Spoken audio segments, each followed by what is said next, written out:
Assalamualaikum warahmatullahi wabarakatuh. Perkenalkan, saya Selvina Bejanti bersama rekan saya Resti Wahinovianti selaku ketua tim dan Ferdi Virga Utama. Pada kesempatan kali ini kami akan mempresentasikan gagasan kami yang berjudul Pengembangan Bank Ekoenzim dan Biodiesel Integrasi Program Adipura dan Sekolah Kampus Adiwiyata sebagai partisipasi pelajar dalam meminimalisasi pemanasan global. Peningkatan jumlah penduduk di Indonesia menyebabkan tingkat kebutuhan pangan yang semakin bertambah. Berdasarkan informasi dari Badan Pusat Statistik 2021, jumlah penduduk di Indonesia pada tahun 2020 sekitar 273,5 juta jiwa, sedangkan pada tahun 2021 meningkat menjadi 273,879 juta jiwa. Hal ini berbanding lurus dengan peningkatan jumlah limbah yang dihasilkan. Akumulasi limbah di Indonesia pada tahun 2020 mencapai 67,8 juta ton yang didominasi pertama oleh limbah organik, yaitu sebesar 40,5% dari total limbah. Pada tahun 2021 terdapat sekitar 42.189.476,66 ton limbah yang dihasilkan oleh 190 kabupaten atau kota dari 514 kabupaten atau kota yang ada di Indonesia. Berikut bisa dilihat di layar grafik komposisi sampah berdasarkan jenis sampah. Selain itu, peningkatan jumlah penduduk juga berbanding lurus dengan tingkat penggunaan energi. Berdasarkan informasi dari Institute for Essential Service Reform 2021, Indonesia adalah salah satu negara yang masih dominan menggunakan energi fosil. Selanjutnya, berdasarkan data dari Badan Pusat Statistik 2021, produksi minyak bumi tahun 2019 mencapai 273.495 barel. Sedangkan berdasarkan data dari Outlook Energi Indonesia 2021, kebutuhan bahan bakar minyak meningkat pada tahun 2021 dengan pertumbuhan rata-rata yaitu 2,7% per tahun atau menjadi 984 juta setara barel minyak.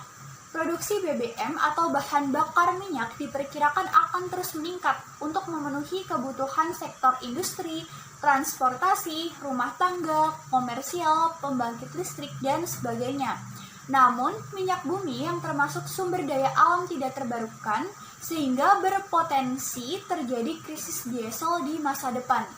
Salah satu upaya yang dilakukan pemerintah Indonesia untuk memenuhi kebutuhan diesel adalah dengan memproduksi biodiesel dari minyak kelapa sawit.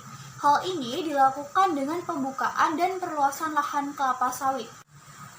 Pembukaan dan perluasan lahan kelapa sawit, akumulasi limbah di lingkungan, dan penggunaan energi fosil, ketiga permasalahan tersebut dapat menyebabkan efek rumah kaca yang berujung pada pemanasan global. Dalam rangka meminimalisasi pemanasan global, Kementerian Lingkungan Hidup dan Kehutanan Republik Indonesia menyelenggarakan program Adipura dan Sekolah Kampus Adiwiyata. Partisipasi dalam meminimalisasi pemanasan global hendaknya ditanamkan pada kalangan pelajar dan institusi pendidikan dengan berkolaborasi bersama pemerintah pusat melalui program yang telah disediakan pemerintah. Berdasarkan latar belakang tersebut dapat dirumuskan masalah, yaitu bagaimana cara agar kalangan pelajar dapat berpartisipasi dalam meminimalisasi pemanasan global melalui program Adipura dan Sekolah Kampus Adiwiyata, sehingga apa yang telah kami tuliskan dan paparkan dapat menjadi kontribusi untuk memberikan solusi atau cara agar berbagai kalangan pelajar dapat meminimalisasi pemanasan global melalui program Adipura dan Sekolah Kampus Adiwiyata. Sasaran rekomendasi dari gagasan ini antara lain Kementerian Lingkungan Hidup dan Kehutanan Republik Indonesia, Dinas Lingkungan Hidup setempat, dan lembaga swadaya masyarakat.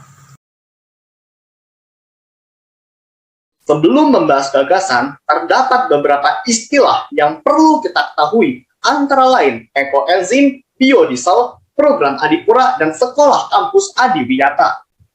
Pertama adalah ekoenzim. Singkatnya, ekoenzim ini adalah cairan hasil fermentasi limbah buah dan sayur seperti kulit pisang, kulit kentang, sisa jeruk nipis, dan sebagainya dengan penambahan gula dan air.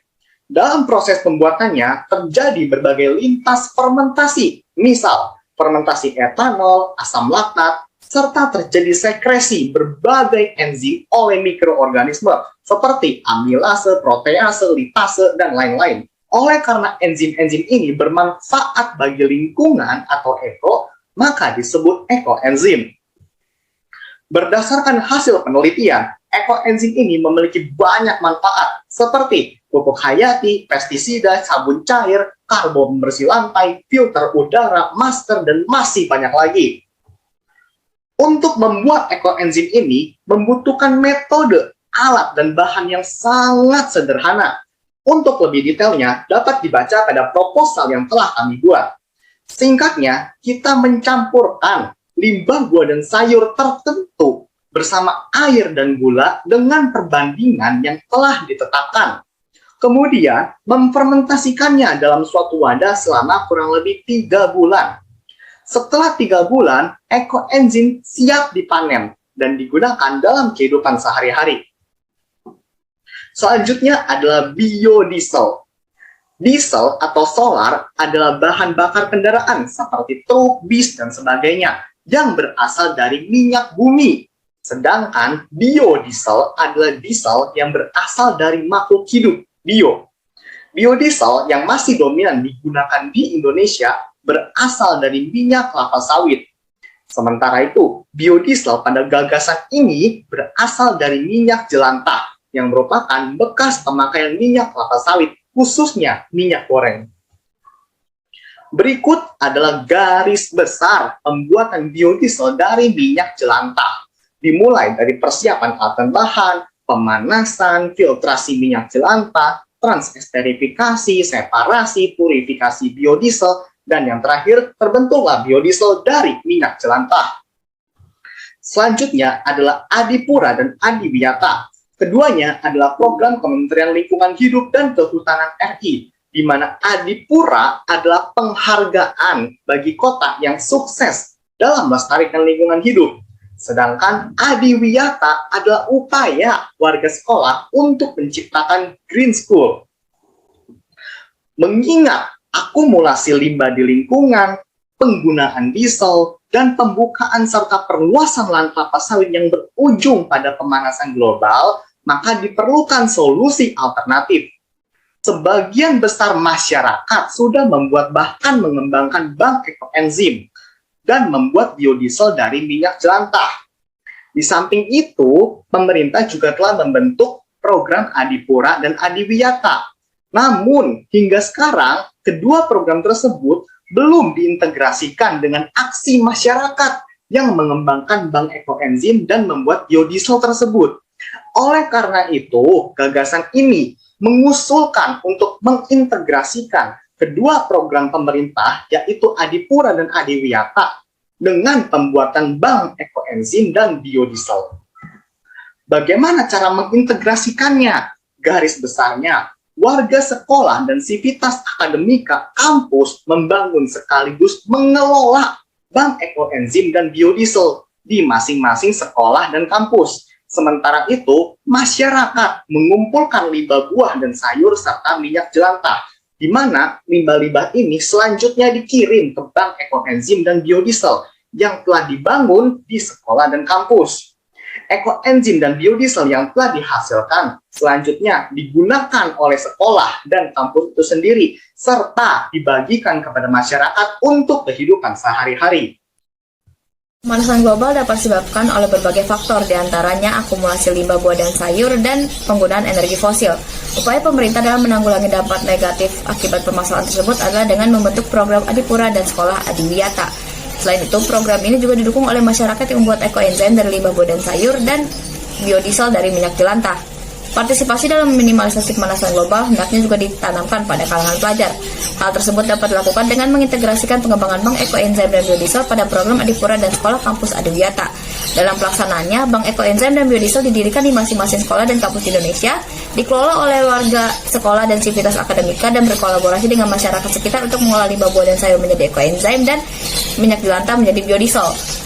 Waktu untuk implementasi gagasan ini diperkirakan sekitar 4 tahun. Dengan demikian, partisipasi pelajar dalam minimalisasi pemanasan global melalui pengembangan bank ekoenzim dan biodiesel yang terintegrasi program Adipura dan Sekolah Kampus Adiwiyata dapat direalisasikan sehingga kelestarian lingkungan tetap terjaga. Sekian presentasi dari kami. Terima kasih atas perhatiannya. Wassalamualaikum warahmatullahi wabarakatuh.